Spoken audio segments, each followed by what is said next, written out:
Excellencies, invited guests, ladies and gentlemen, a very good morning to you all. It is with great humility that I stand before you today to receive the prestigious FAO Agricola Medal.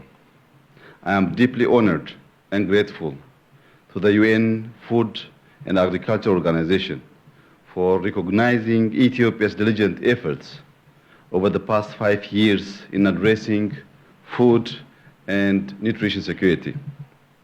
As I accept this very prestigious award, I would like to emphasize my government's commitment to not only meeting zero hunger goals, but to achieving food sovereignty and attaining national prosperity.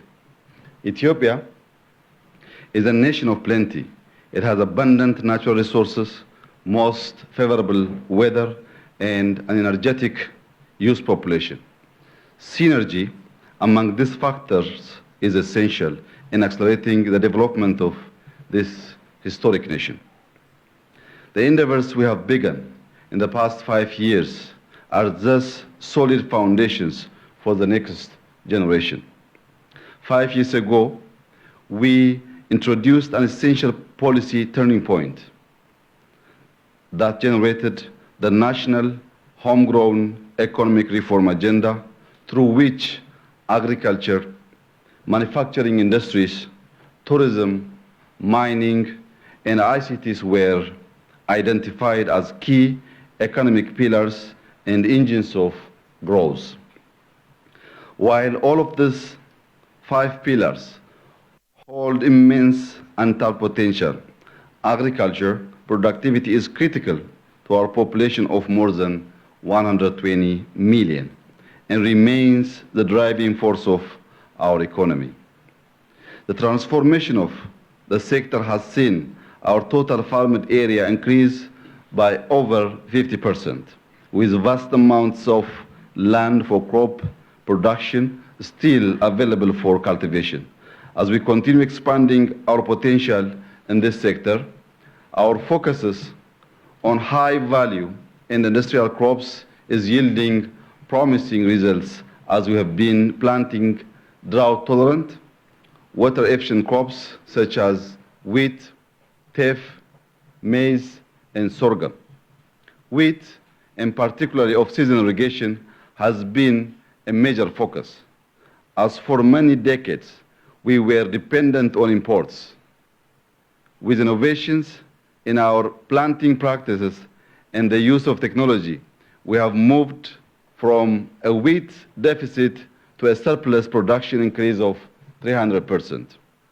Freeing ourselves from the grips of poverty means we must catalyze our human resources towards enhanced productivity. Nurturing a productive workforce and population requires us to make critical investments in nutrition.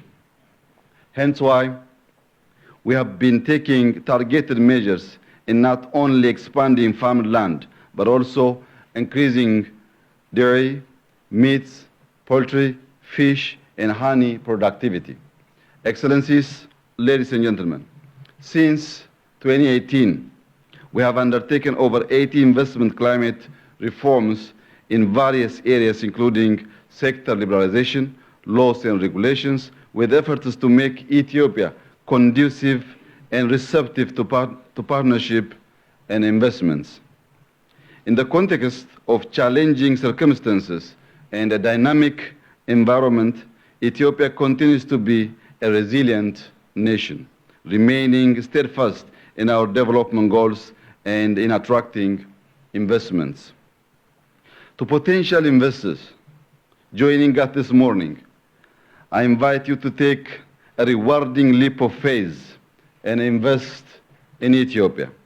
And to our development partners, I thank you for your continued cooperation and encourage you to support through innovations and future technologies that will enable us to meet the global growing demand for food. I thank you for your attention. Thank you very much.